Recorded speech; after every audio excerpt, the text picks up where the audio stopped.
namanya, sehingga menganggap hanya dialah yang benar, yang lain salah.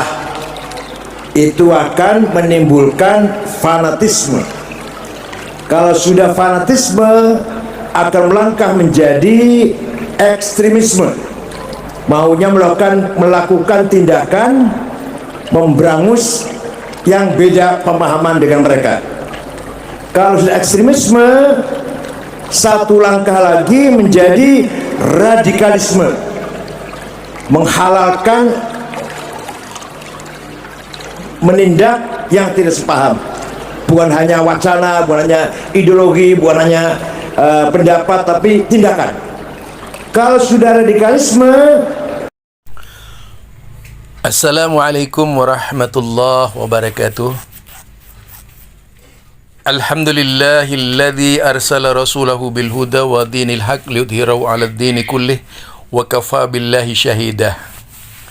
Fa inna ahsanal kalami kalamullah wa khairal huda huda Muhammad sallallahu alaihi wasallam wa syarrul umuri muhdatsatuha fa inna kulla muhdatsatin bid'ah wa kulla bid'atin dhalalah wa kulla dhalalatin finnar.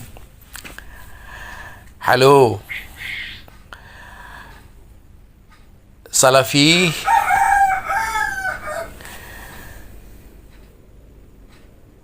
Aswaja, apa kabar? Semoga Allah Subhanahu wa taala, saudaraku, sahabatku Salafi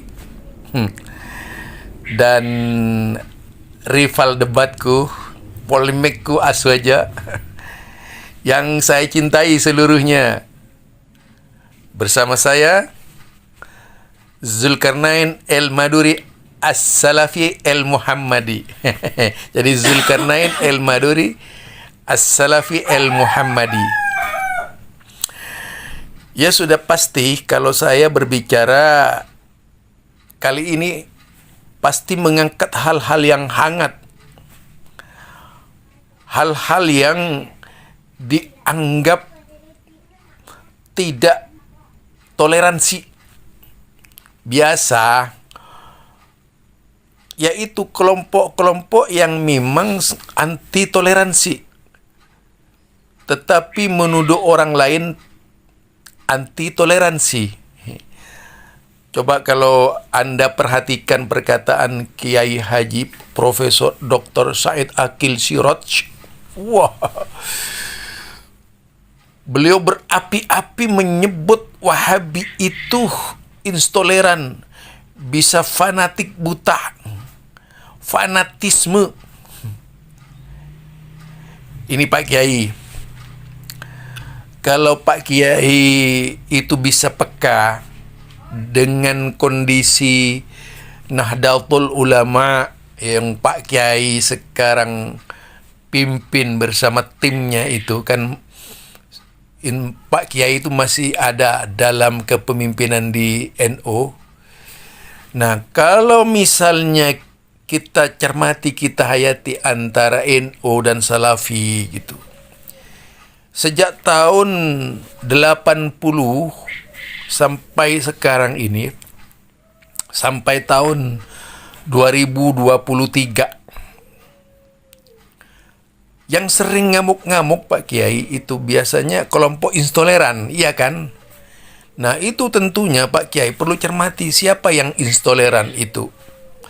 Dan siapa yang fanatik buta, yang mengklaim paling benar itu. Mestinya Pak Kiai lebih orientatif lagi berpikir.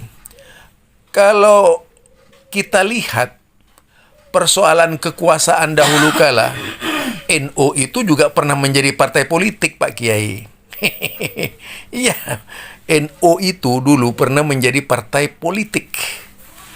Bahkan dalam banyak bidang, dalam berbagai macam artikel, untuk memenangkan sebuah pertandingan dalam dunia partai, NU tak segan-segan kerjasama dengan siapa saja yang dianggap halal dalam rangka melicinkan gerakan NU pada waktu itu, yang gerakan politik, sehingga terbawa sampai sekarang ini terbawa-bawa sampai sekarang ini, motif dakwahnya dan motif politiknya itu lebih bermotif politik daripada dakwanya jika saya perhatikan tuh. Ini penghayatan saya, kecermatan saya memahami gerakan-gerakan dakwah di Indonesia. Dan kalau kita cermati juga seperti yaitu KH Marzuki Mustamar, tokoh NU Jawa Timur itu misalnya. Itu kan seolah-olah NU itu paling benar kan dia. Dia menganggap kalau tidak NU khawatir dibohongi. Ya itu Pak Kiai. Kalau tidak NU khawatir dibohongi gitu. Nah, kalau itu dicermati Pak Kiai, sebenarnya bukan Salafi yang teriak-teriak anti toleransi itu. Ya. Coba ada pengajian di sana dibubarkan, ada pengajian di sana dibubarkan dengan alasan Wahabi dan sebagainya. Yang melakukan penghalalan seperti ini siapa? Nanti tiba-tiba seperti peristiwa masa lalu itu angkat tangan, cuci tangan dan sebagainya bahwa itu bukan di atas komando para kiai, kan begitu nantinya. Nah, ini jangan sampai terjadi. Orang lain yang dituduh tidak toleransi padahal kelompoknya sendiri yang tidak toleransi. Tunjukkanlah dedikasi, yaitu berormas di Indonesia, tidak mengklaim paling benar. Dengan menyebut orang lain itu tidak sejalan dengan akidah Ahlus Sunnati wal Jamaah. Yang diperankan terus-menerus tidak pernah berhenti selama bertahun-tahun. Sepertinya dendam politik saja gitu.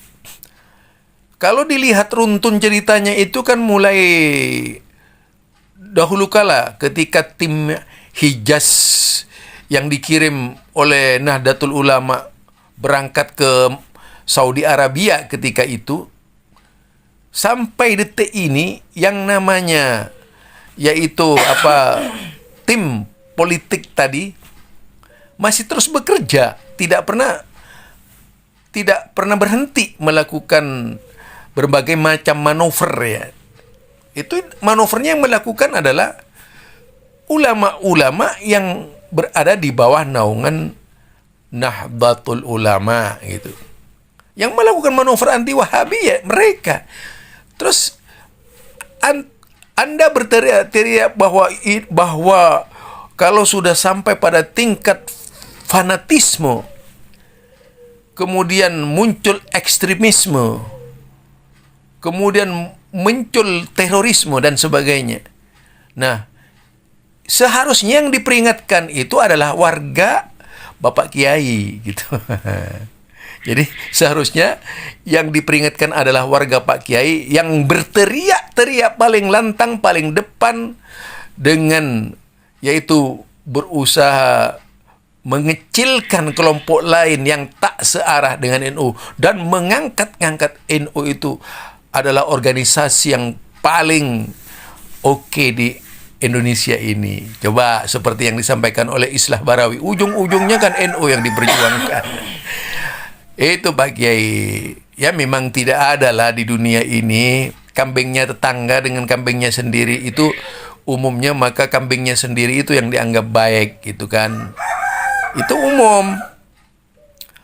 Rumahnya tetangga dengan rumahnya sendiri itu biasanya yang dipuja-puja rumah sendiri. Oh, meskipun kecil rumah ini begini kan begitu.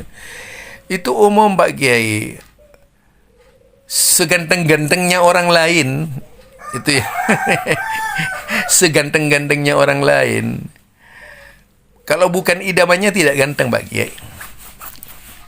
Sejelek-jeleknya orang lain, kalau idamannya maka akan menjadi ganteng. Itu Pak Kiai ya.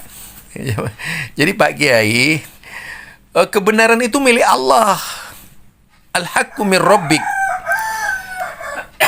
Kalau Pak Kiai cerdas, pandai memberikan peringatan kepada orang-orang di luar Nahdien dengan nalar yang membahayakan bahwasanya kelompok sebelah itu bisa menjadi teroris.